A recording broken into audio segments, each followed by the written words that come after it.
A lot going on since Saturday, a lot of positives. I've thought that was an unbelievably good college basketball game. Thought it was, for the first time since I've been here, to go into a game, to have a game against the number 3 team in the country at their place, that the grit, the toughness, the fight, the attention to detail was there, where we didn't have to shoot 50% to win on the road. I've told this team all year long, Stephen F. Austin versus Utah NCAA tournament, one of the best offensive teams in the country, and we shot 32% or 31%, and we're down 52-50 with 42 seconds to go. To me, that's my kind of basketball. The game is so easy when the ball goes in, and yet when the ball doesn't go in, you have to find a way. You have to be that kind of team to be to become good. And it's the first time since I've been here I felt like I was coaching one of my teams. I loved our aggressiveness, our competitiveness at the end. I thought we were one play away on either end of the court, and it's a busted play. Dre almost had a steal, a deflection.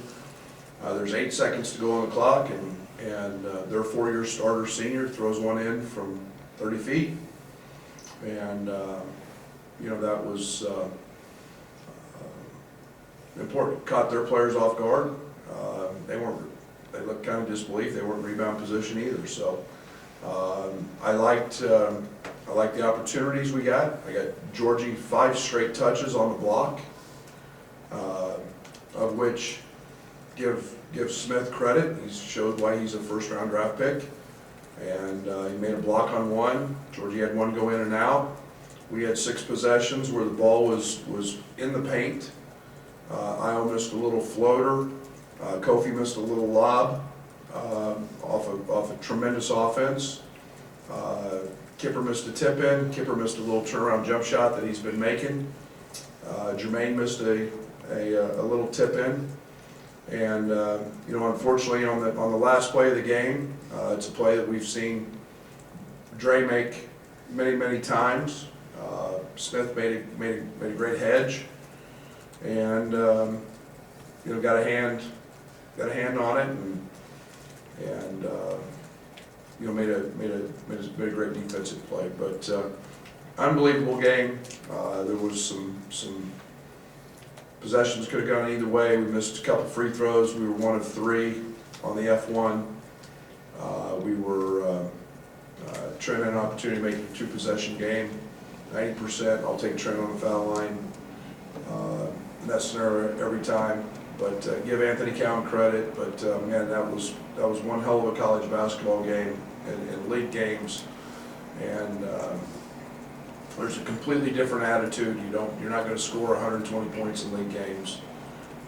Completely different attitude, completely different mindset when it comes to conference play. You guys all know that, and that was everything that we expected it to be, and disappointing. We had a dejected locker room. We should. That's the way it should be. And again, I felt very disappointed, but excited for the growth we made. Mike for questions. Yes, go on, Scott. I guess to go from number 3 Maryland to number 5 Michigan back to back, just what's the challenge of that for this team, and does the game against Maryland, how we played, maybe play into going into tomorrow night's game? Yeah, and I think the one thing, Scott, that I told our team is everything we did in the Maryland game can be carried over. The scouting report is different. Maryland's a different team than Michigan. But the attention to detail, the toughness, I mean, we played like a physically tough team. I mean, there were collisions at the rim, there were charges, there was skin left on the floor, there was blood on the floor. Those are the things that can carry over, and the attention to detail, and that we made by far and away the fewest mistakes we've made defensively in any game, and we worked very hard at that, and at what I thought was a tremendous game plan defensively for Maryland, and we made stuff hard on them. So it was ugly when both teams are shooting under 35%. Those are the things that can carry over against Michigan. Michigan's different in terms of their emphasis of what they do offensively. It's not a typical Michigan team, what we've seen and gotten accustomed to with John Beilein. This is very much a fast-paced, oriented team, but we've got to carry that mindset over, and that's something that can be very, as we say, everyday guyish. That's something we can do every day. Brad, what would you like to see different, if anything, from your guys in these end-of-game situations, given the one-possession games in play? Well, I'd like to see us get a shot on the rim. I think that's the one thing. But if you're going to say,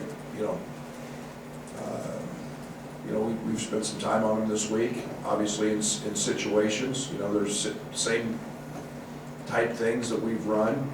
We got Io going downhill, and in that play it wasn't great execution. We got Dre going downhill, in a game where, they can't foul. And we've seen him make a lot of plays like that. And again, it's in the Miami game, it was one player making a hell of a play, making a charge. And then in this game, it was Smith and going right at him and a ball screen, and he can't foul, and Dre kind of fumbled it. So we got to execute better. We got to get it on the rim, and we've spent a good amount of time here in the last couple of days just cleaning up things with 12 seconds to go or under in the game.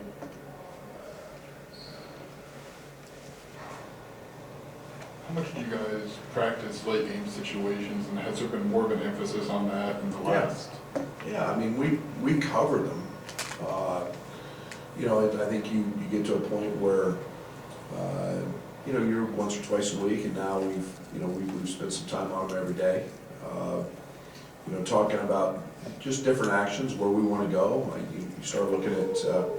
We talk a lot about situations, score and time. Not just the action of the play. We feel like we've got enough in. We've actually added a couple of things. We've got to be able to get Trent options and looks. Kofi's made, I think, 16 out of his last 17 free throws, so we're a little more comfortable now making him a viable option at the rim. In case of him getting fouled, we want that early.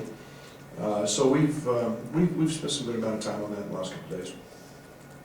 Save for Saturday, Kofi's managed to stay out of foul trouble for the most part. Was that just maybe a refresher for him to know things he can and can't do, or was that more of an anomaly that he got? Yeah, I'm still trying to find a couple of them. I thought he was really good. I thought he was at the tough end of one. It was kind of a hip check, and that's it's the first time two of those officials had seen us, and it's like Kofi's large, and Stick Smith weighs 200 pounds, and when there's contact, it looks more violent than it truly is. And a couple of those were I won't get fined. So, but yeah, I mean, we need Kofi on the floor, and there's no question. He had to sit a long period of time. I thought Kipper was tremendous, playing 25 minutes. But yeah, Kofi's first time it's really happened where he's had to sit a lengthy period because of foul trouble, and his non-presence. His ball screen coverage was unbelievable the other night, and his presence at the rim was a problem for them. Brad, for you guys as a coaching staff, and you've been around the Big Ten for a while, what's the process to adjust to a new coach that does things quite differently than maybe they have in the past? Yeah, it's no different than, you play a non-league game, except, it's a league game. And Juwan is a tremendous coach, and he's inherited a tremendous program with a lot of veterans. And those veterans are making plays. They're playing much faster. They're all shooting threes. I really believe the Livers kid is maybe the most improved player in the country that I have seen, shooting 48% from the three, and was always kind of a backup, offensive rebound guy. And now pull up threes in transition. I've been a big Xavier Simpsons fan, and he's really kind of turned it over to Xavier. And I think there were 2 games in the Bahamas where he had 13 assists. He's the engine that makes them go, and he does it with passing. So we treat it like a non-league game. We got to be dialed into what they are. We know they're players, that helps. But this style is different, both ends of the court. What was different about Kipper in that game? Is there anything you can point to try to get that out of him more consistently? I don't know. I think maybe it was the preparation. There was a lot of one-on-one time with Kipper in terms of assignment sound. Kipper made a play that he had not been making. It was a very questionable goaltend call, but Kip went up and got it and challenged, and it wasn't just the one effort that he made to help. It was the second effort to go block it, and his multiple efforts were paid off for him. And he's got a great understanding of what we're doing defensively, and when he batches that effort with it, then he's a pretty effective player. And it was nice to see him get a 3 to go or a long jump shot. And, I feel great when he catches it in the post. That little fadeaway jump shot he's got is pretty tough to get to. So, we need that from Kipper. Right, what's the challenge with Xavier Simpson, given he has really good ability to find people, and yet he can also score? And how do you approach it without overdoing one way or the other? Yeah, it's a great challenge of playing a great passer. It is how much do you commit to him? How much do you commit to stopping him? When I had Juwan Evans, it was very much what opponents faced with him. Did you let him beat you with the pass, or you let him beat you with scoring? And I think Juwan had a 44-point game one night because people chose one way, and he had double-figure assist games because teams played one way. So he's a problem. He's been that for everybody that they've played, and the problem is he's made all of those guys very, very adept at shooting the three. And we've got to be solid on him. We've got to keep him in front, make him work. You've got to have a presence with him all the time, and you got to do that early because he's an elite passer. He will throw passes tomorrow with a velocity that very few players in college basketball do, and he puts them right on the spot, right on the money. I mean, there are very few passes he delivers that are not where the offensive player on his team can do something with it, and there's tremendous velocity, right-handed and left-handed. That's a true gift.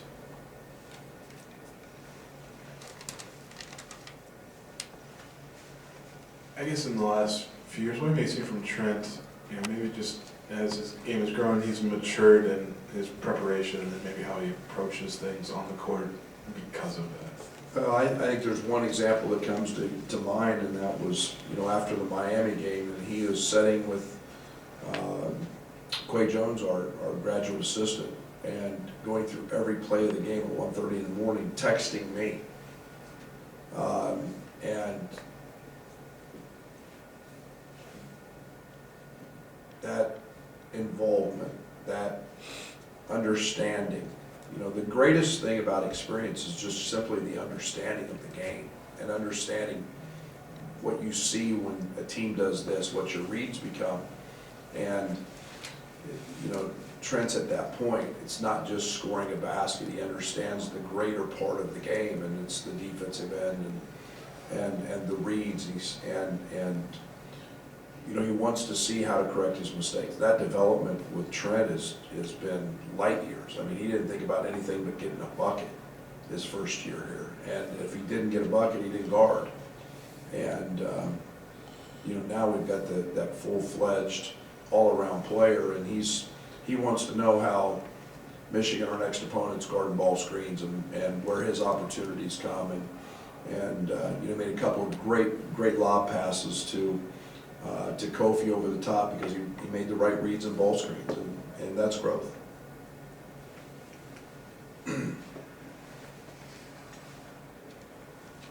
Last year, late game against Michigan State, Ohio State, you went to IO for the game-winning shots. Are you still, this year, developing an identity of who you are offensively late in those games? You tried Andres, Georgie, IO. How do you find that of this is what we need to do? A lot of it's matchup, a lot of it's scouting. You know, and you know, you go back to the Michigan State game. There was an intent with where we went with that shot, and a tremendous purpose based on who they had in the game at the time. And it was a pass play. It wasn't a dribble option. You know, the other night, you know, getting the ball at the paint when you're in the bonus is all I'm thinking about. In a close one-possession game, I want to get to the free throw line. I want to get the ball to the rim. That's a lot of the same action and just space that we ran when Georgie had 36. And you give Smith an opportunity. A lot of it is matchups, as much as it is time to score, free throws, bonus. You know, we're trying to attack a certain defender, but the other team has some say in that too, based on scouting report. And you know, we see a lot of teams doing certain things to certain players, and you know, we try to take advantage of that. You know, that's one of the things with Georgie. You know, we felt like he go right hand, left hand. He's got 27 pivots, and he made a couple. But he had one that was in and out. Smith made an elite block on one, and you know, then he caught the one that was a jump hook to the baseline, shot over the rim. He caught too far out, and you know, that same sequence of plays, Smith ran over Trent, who set a great screen. There's a high-low option to that. We didn't need it. So yeah, you know, it's based on just scouting and what you think gives you the best opportunity to be productive in that sequence, and a lot goes into that, and we've spent a lot of time this week. You know, we probably spent 30-40 minutes in each practice, you know, trying to help in those situations based on not just us, but based on scouting and opponents' deficiencies and who's the weak defenders, and going at those situations.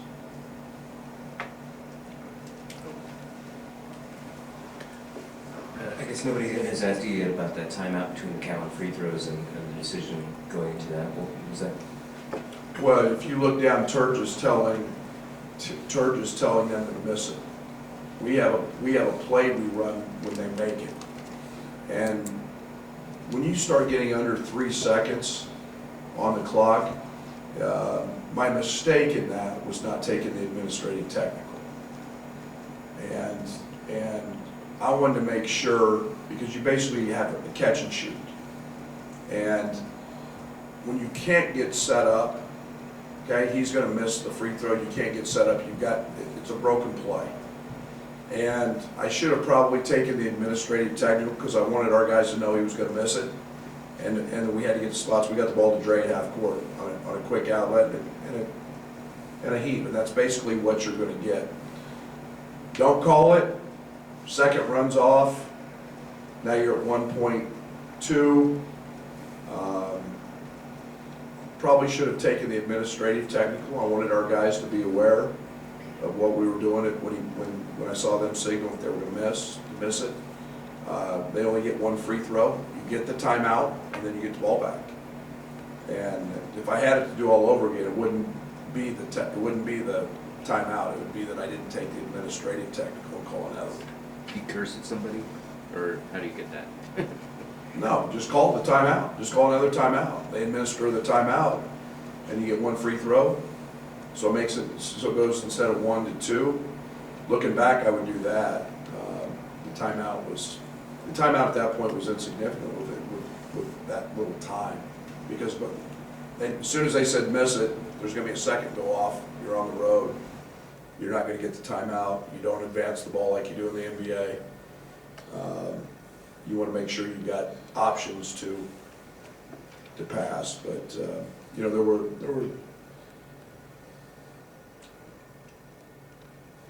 that's what I'd do if I had to do all over again. Thank you. Thanks for Thank you.